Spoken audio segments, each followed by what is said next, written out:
అందరికీ కనకాంగి పేరు పెట్టాం కదా మనం. కనకాంగి అంటే ఏమిటి?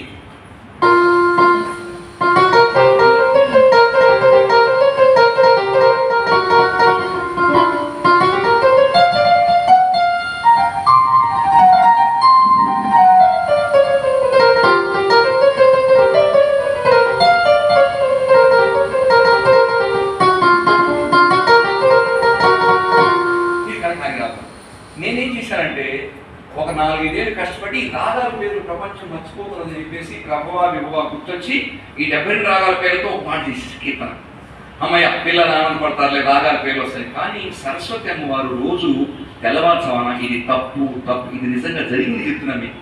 అంటే ఒక ప్రయాణం ఎంత ఉంటుందో బయటికి రావాలంటే తప్పు తప్పు అంటుంటే ఒకరోజు తలస్నానం చేసి తెల్లవారుజామున దేవుడి దగ్గరికి వచ్చి, ఏంటమ్మా రోజు తప్పు తప్పు అంటావు, 72 రాగాలకు ఒక పాట చేశాను కదా, తప్పేంటమ్మా అనగానే ఒక్కసారి నా మనసులో ఏమని మెదిలిందండి. ఏమన్నానంటే ఏమన్నానండి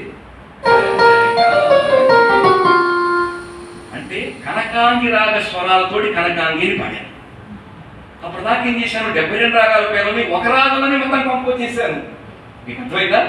అమ్మవారు ఏం చెప్పారంటే, ఒరే అది కాదురా వెధవా, కనకాంగి రాగాన్ని కనకాంగి రాగం పేరుని కనకాంగిలో కంపోజ్ చెయ్యి, రత్నాంగి రాగం పేరుని రత్నాంగిలో కంపోజ్ చెయ్యి, గానమూర్తి రాగాన్ని గానమూర్తిలో కంపోజ్ చేయడాన్ని సరస్వతి అమ్మవారు చెప్పబట్టి మరొక 5 సంవత్సరాలు సింపుల్గా తీసుకొని ఇప్పుడు స్వర బీజాక్షరి 3.5 నిమిషాల్లో మీకు రాగాల పేర్లు గుర్తుంటాయి. వర్షాలు పుస్తకం చూడకుండా రాగ స్వరాలు కూడా అందులో కంపోజిషన్ రూపంలో సప్త స్వరాలు ఉంటాయి. ఈ రెండు నాకు భగవంతుడు ఇచ్చిన వరంగా భావిస్తూ విద్యార్థులందరికీ పంచుకోవాలని ప్రపంచం అంతా తిరుగుతున్నాను. ఇవాళ మనకున్న చాలా షార్టెస్ట్ టైం కాబట్టి కనకాంగి పాడతాను, స్వరకామాక్షి పాడతాను, స్వర బీజాక్షరి పాడతాను. ఇప్పుడు స్వరకామాక్షి పాడబోయే ముందు అని దాని వివరణ చెప్పిస్తున్నాను.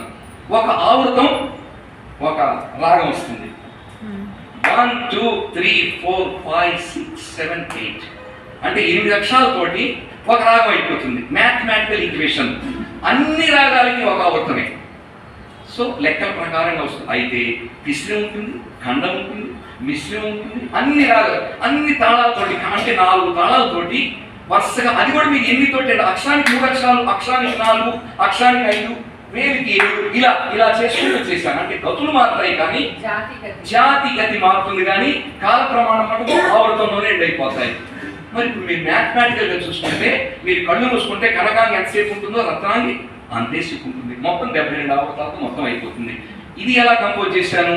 ఇంతకుముందు నేను ఎవరికి వెళ్ళా, పిచ్చోండి విన్నట్లే గెలిచేది కాదు. మంగళపల్లి గారు రాగంగారు వాళ్ళు వెళ్ళలేదు, మహావైద్యనాథ శివన్ గారిని వెళ్ళలేదు, కోటేశ్వరయ్య గారిని వెళ్ళలేదు, తర్వాత మూర్తి గారు కీర్తనలు వర్ణాలు చేశారు, అవి వెళ్ళలేదు. మా నాన్నగారు చెప్పిన ఆ పిచ్చి సంగీతం మైండ్లో గారు ఎవరికి వెళ్ళా. అందువల్ల ఏదో నాకు తెలియకుండా ఒక కొత్త ధోరణిలో కనకాంగితో మొదలయ్యి రసిక ప్రీతి ఎండ్ అవుతుంది.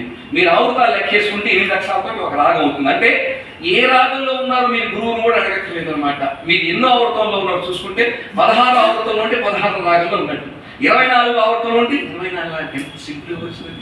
ఇది అమ్మవారి దయగా భావిస్తూ మీకు అర్థమవుతుంది కదా. ఒక రాగం పాడి కీర్తనలో అది నాకు తెలుగే సరిగా రాదు. మద్రాసు మ్యూజిక్ అకాడమీ వాళ్ళు అయిపోగానే డూ యు నో సంస్కృతం అని అడిగారు. సార్ నాకు తెలుగు సరిగా రాదని, ఇంకా సంస్కృతం ఏమవుతుందంటే పప్పు గారు నవ్వుతూ, what you Sung completely in Sanskrit with grammatically, అతను దొంగ అలా మాట్లాడుతున్నాడని చెప్పేసి ఆయన ఎంతో సభ పరిచయం చేశారు. మొత్తం సంస్కృతంలో వచ్చింది కీర్తన మొత్తం. కాదు ట్రాన్స్లేషన్ అవసరం లేదు కదా, కొన్ని రాగాల పేరు తగ్గట్టుగా వచ్చింది కదా. ఇప్పుడు మీకు కాలదేహ నీల సాంద్ర దీర్ఘయామిని శ్యామలాంగి రాగానికి సాహిత్యం చేశారు. శ్యామలాంగి అంటే నల్లని దేహం కలిగిన తల్లి.